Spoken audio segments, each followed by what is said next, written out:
The end. That man and his manga. Hello and welcome to That Man. That is my merchandise, and today we are looking at a light novel. A light novel based on a certain title. A certain title that you already know what I'm talking about. It's Monster Musume. It's in the title. I've already shown you guys it. And this is Monster Musume, Monster Girls on the Job. Now, interestingly enough, this has been written by the creator of Monster Girl Doctor.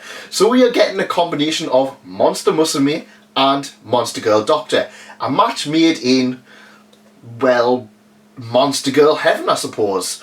Both fantastic series, one glorious package. And now this has been published in English by Seven Seas under their airship, flagship brand, or whatever it is they're calling it. Now, Monster Musume, in my opinion, has had its ups and downs. I've had a few grievances with it. I absolutely love the series up until around volume 12 or 13, after which it kind of starts to go downhill and devolves from what I absolutely loved about Monster Musume, you know, monster girls doing everyday things, into just basically being, well, softcore porn, I suppose. And yeah, this is kind of weird because I do focus on ecchi series, but I do like to have a good plot too, on top of the plot. And when Monster Musume kind of just started throwing out actual narrative, actual development into just being, oh well, let's just have the girls be in this weird position and we'll have them all pop out or whatever we're going to do with them. We'll have them milk other girls, or we'll have them go to this spa where everybody's going to hook up with each other. I kind of lost a bit of interest. So when I started reading Monster Girl on the Job, I was a bit wary. I was a bit wary it was going to be just, you know, ecchi. Well, it's not. This is probably the most slice of life Monster Musume has been for a long time. It really feels like it is early, mid Monster Musume. What something you would expect from volumes 1 to 10. All of the girls, all of a sudden, now have to get jobs. They're trialing a new way of having girls, monster girls, get jobs and serve other monster girls. Because, hey, if something's going to be a problem, they might as well have monster girls serve monster girls. And so, all of the Monster Musume characters have to now get jobs. And yeah, it's basically 6 or 7 chapters just focusing on different girls doing different jobs. But it works. The first chapter is about Mia, Rhaenyra and Zombina. That's right, the Mon girls are actually going to be getting involved with all of these tasks as well. They're doing a little bit of bartending. So, as you can expect, all of the jobs they're going to do are going to be something ingrained into, well, I wouldn't say Japanese culture, but it's stuff you would expect them to kind of see. Oh, well, if they're going to do merchandise, we can sell merchandise of Mia dressed as a bartender. That's correct. Or we can have Pappy as an idol, or we can have Centauria as a maid. Yeah, you know, that kind of aspect. But, you know, it really works. All of the jobs that have been picked out for the characters have really worked. But as well as Mia, Rhaenyra, Centauria, Sue and all of the other main characters, we have the Mon girls. They're getting involved with all of the shenanigans as well. So as well, if you want to see Tia as an idol, you're gonna get that. And you know, I really appreciated that. I really appreciate the fact that they didn't exclude the other monster girls, because they're just as popular too. In fact, one of the characters, the mono-eyed girl, she has her own fandom. In fact, they include the fandom in her chapter when she's a maid. She's just like, oh well, this is this guy, and I looked up and was like, that's the guy who did the Nurse Infirmary series. Yeah, I was just like, wow, that's kind of amazing that they're having all of that go into it.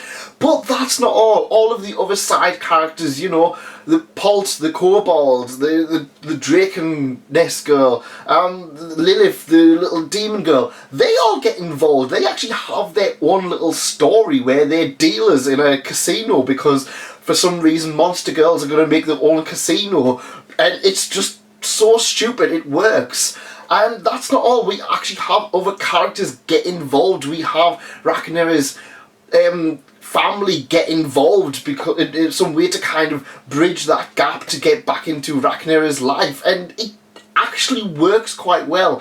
This is essentially a love letter to the Monster Musume, not only the franchise itself, but the fandom around it. And you can tell that other creators have been inspired by Monster Musume, and now they're going on to release their own little projects, including Monster Girl Doctor or Nurse Hitomi's Monster Girl Infirmary. And I really like that aspect of it. I really enjoyed the fact that they went out of the way to do that.